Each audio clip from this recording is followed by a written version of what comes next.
Hello again and welcome to my channel. Today we'll be doing another reaction video. This time it'll be a J-Day comparing David Austin roses to Kordes roses. And let's see here what J-Day has to say about them. And we'll go ahead and start the video. Morning, lovely viewer. Well, I wanted to do a quick video today of David Austin roses compared to Kordes roses. And this is going to be just a first impression. I planted some Kordes roses this year. I planted many of them. And some of the David Austin roses, this is going to be their third summer. This is Rose Gertrude Jekyll. This is... Yeah, there's actually a huge difference between Austin roses and Kordes roses, but Kordes roses tend to be more healthy. They spend a long time in bloom, while the English roses, they tend to suffer more from black spot, but that's only my general opinion. Let's go ahead here. This is its third. This is going to be its third summer. So I wanted to do just a first impressions because I think there are some subtle differences that I'm seeing. Now, I'm going to be mindful. I don't want this video to be a versus competition. I'm not going to place one over the other, but I do think there's some differences that's worth talking about. Now, last year I planted a Kordes Rose Amadeus, in my front garden, and I commented at the time that it felt like I was cheating, and it was London Potager who asked me what did I mean by that, and don't let these pictures of Gertrude Jekyll fool you. Like, her first flush of blooms, she looks wonderful, healthy and everything, but as she continues the season, she's more and more prone to black spot.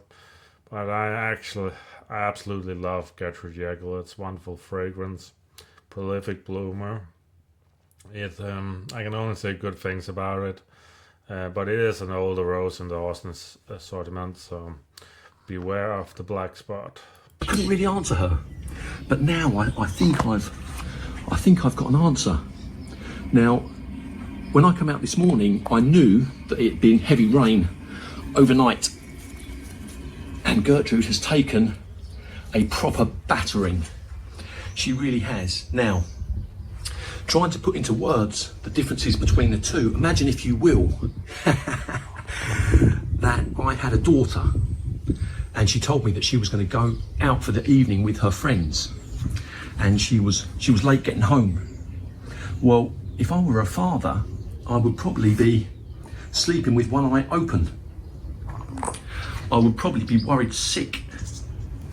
Yeah, the thing with the English roses is they're a lot of double petaled, and the leaves aren't that, how to say it, they're not like as shiny, as waxed, like as the German roses, so they don't handle rain as well. And because the blooms are so heavy, they can get really knocked about in rain, and it can really ruin them. But the thing I will mention though is a lot of English roses repeat bloom really fast, and Gertrude Jekyll is one of those. So I don't really mind on Gertrude Jekyll if one of the blooms get ruined. Whereas if you take a Kordes rose like Grafendian can spend like 4 weeks in bud nearly, and then it opens up and maybe it gets ruined by weather. You'll mind that a lot more because you spend so long time waiting for that bloom. But yeah, let's continue. Now that is a little bit like Gertrude. The rain, it has given her a battering. Now, imagine that I had a son. This here is Kordes Rose Sweet Honey.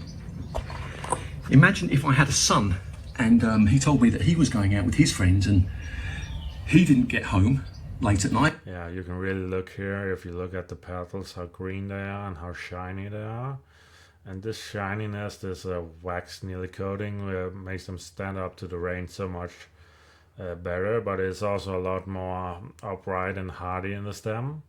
that can both be a good thing and a bad thing. It's a good thing for rain, but if it's a lot of wind, it can actually make them snap at the bottom. So, but German roses are really healthy, and they can be a bit mechanical in the way they bloom, but they're really healthy. Right? Now the chances are I wouldn't be worried. Now whether that's right or wrong, I'm not going to say. Is that fair? I'm not going to say. It's just an emotion. Sometimes we can't help our emotions. And this rose here, Rose Sweet Honey, it is an ADR award-winning rose. A former rose. Yeah, sweet honey is really good for creating blooms. It's a floriferous bloomer. It's not really that good for fragrance, but it's good for blooming and it's good for health. It has a little bit of sweetness to the fragrance, but for me, it's a 5. I would say a 5 on scent. It's not really the strongest scent. Rose of the Year winner, a rose with fantastic ability. They say a very healthy rose. It's a rose with no fragrance, but it's a rose with fantastic ability. I'm going to say that this rose is a little bit robotic in its I would agree on that. That's actually why the German roses can sometimes get a bit boring for me, because they're so how to say it, they're exactly what you will expect. There's no variation. There's not really a lot of that old rose historic charm over them. So they're really prolific, really healthy, but they like a bit of the je ne sais quoi, the certain something, as I usually say, and because they do this kind of blooming. But yeah, let's continue. Nature, just a little bit. It's roses when they open up. That rose there, it's giving me 95%. It is 95% perfect. And when I come back tomorrow expecting it to be 100%, it won't be 100%, it will still be 95%. The roses, as they age, as each... Yeah, that's very true, but it's also true of a lot of roses that flower in that way, where they flower more as a grandiflora or polyantha, where they flower with a lot of flower buds on each head. You get a lot of flowers, of course, but you don't really get perfect flowers often. It's very rarely, but compared to tea hybrids, that often gives you like this one large bloom. But yeah, I can totally understand what he's saying, that sometimes the German roses are not as pretty, but I think a lot of German roses also defy that. The really good German roses, like I said before, like Goethe, pure poetry, and there's some really wonderful German roses that has a lot of charm also. So it's not all the German roses, but it's like 80% of the German roses for sure. Each day passes, it's 95%, 95%, 95%, 95%, until it needs deadheading.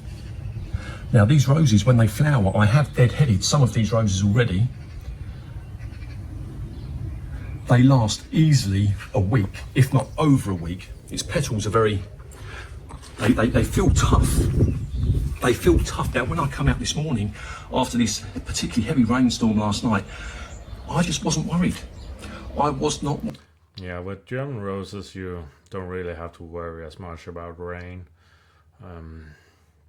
So they're really good for that. But the problem is often with German roses, the problem in general is not health, it's not rain, it's not disease and sickness and all that. The real problem tend to be fragrance, and as I said before, this historic rose charm. Like when I look at some of the roses from France, like the Bard, they always tell a story. As the flower progresses, it tells a story. When I look at a lot of English roses, there's fragrance and there's this fragrant charm to it, and also a progression in how the rose ages. And I think that's the thing that's often lacking in German roses, is this French element of storytelling and this element of fragrance.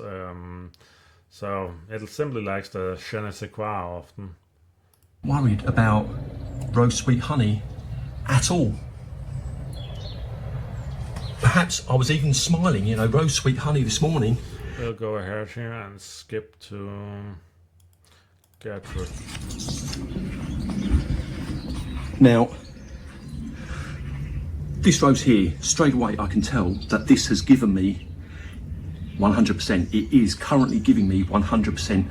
This rose here, this flower here is... Yeah, the reason why this has a storytelling to it is like you can see that each petal doesn't unfold completely the same, but it unfolds in a very dramatic way, and there's also this alluring color change to it, and it has this whimsical nature about it, and I don't even believe that the Austrian roses are always the best at storytelling. I actually believe that to be Dilbart roses, but you can see there's an adventure going on here in the blooms, where the others were more productivity based. And the problem is you can get a lot of German roses that look like the other ones look, but you can't really get a lot of English roses that look more like the historic roses, this relaxed nature of the plant. But yeah, let's continue. Giving me everything that it has, 100%. And if I were to look around, there's another one there, that one there, that one there is at 100%. But yeah, I think we have said enough about the English roses and the German roses. I think we'll skip ahead here and see what else JJ says. Cool and heat like a boss. Oh, now we get With many commercials again.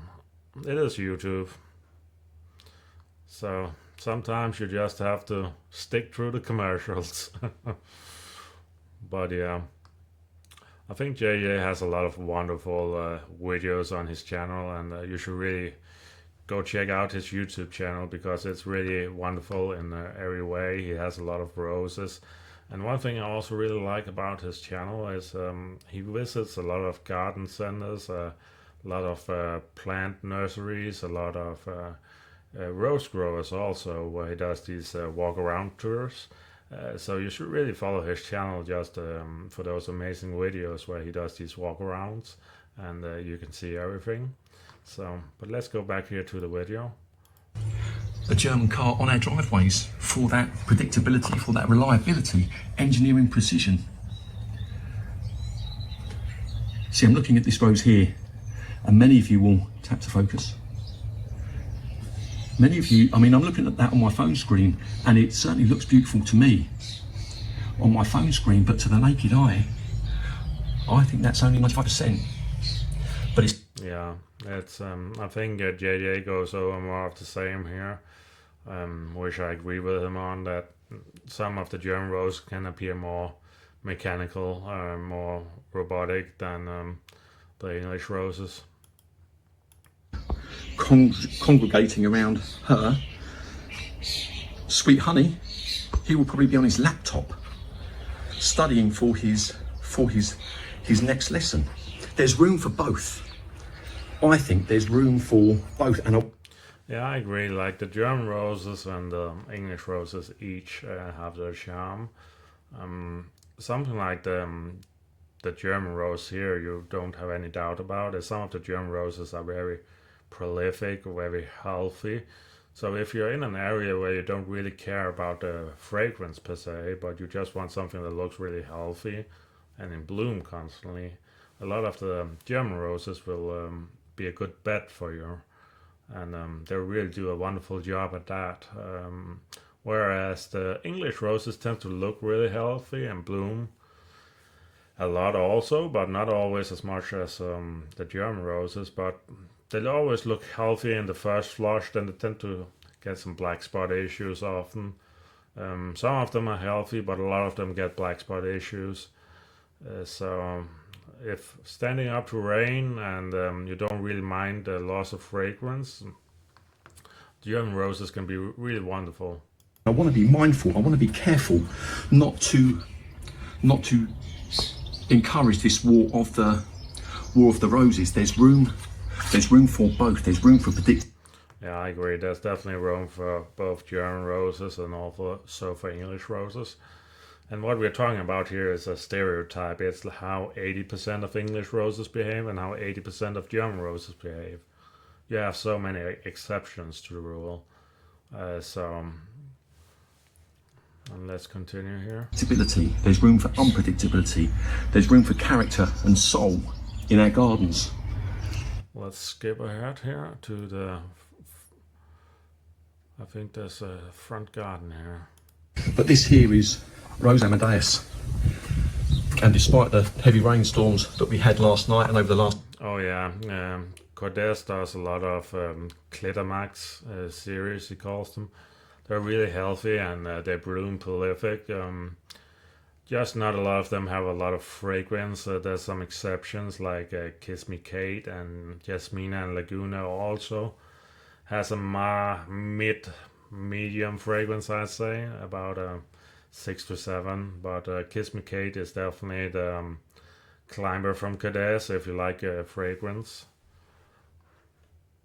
Last couple of days, this rose was never in any danger.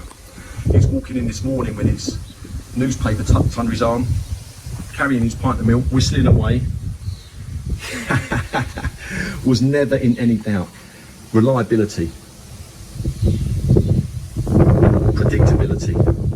That is what you get. But just one thing that's really funny for me is, or I should say strange, is in England you choose often to grow the roses with these very matte lime leaves. It looks amazing and all that, but what I've noticed is in both Denmark, Germany, a lot of places with a lot of wind and a lot of rain, we tend to grow these really shiny leaves that better stand up to the rain. And I actually wonder why, when England's climate is as it is, why these roses with these types of leaves are not grown more in England. But I think part of the answer is because the Austin roses are closer to the historic roses, and a lot of the historic roses doesn't really have these more shiny, waxy leaves to them. So if you grow closer to the historic roses, you of course get these more matte leaves. But where the tea hybrids, tea roses are closer with these waxy leaves.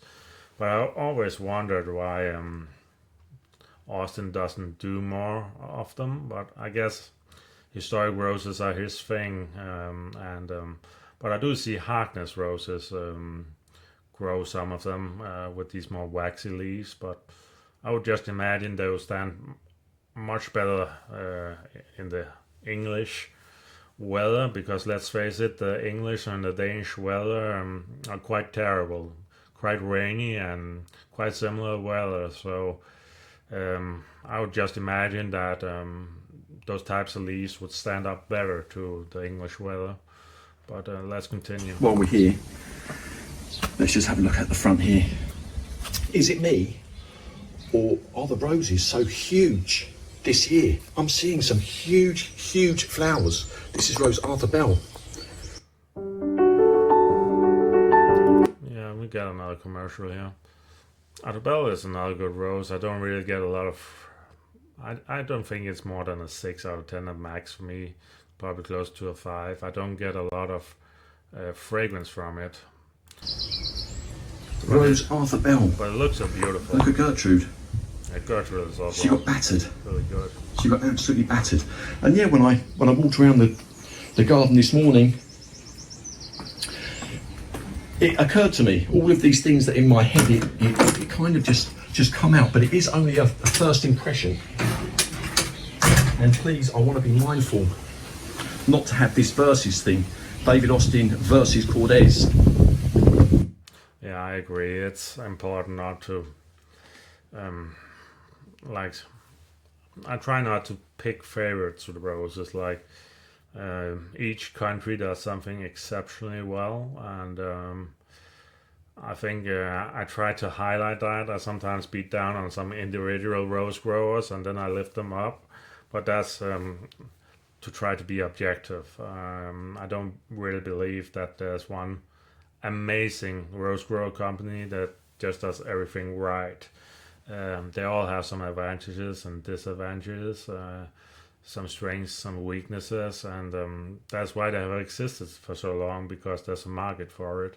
If one rose company was simply the best, then everybody would buy that rose company from that rose company. So, yeah. This was a really wonderful video. I hope it helped to highlight some of the differences between English and German roses, and I definitely think you should go check out JJ's channel, because as I said before, it's a wonderful channel with these garden walkthroughs and a lot of different roses, and yeah, you can even see his wonderful dog in the distance there. So please go check out JJ's channel for sure. This was really it for today, and thank you for watching.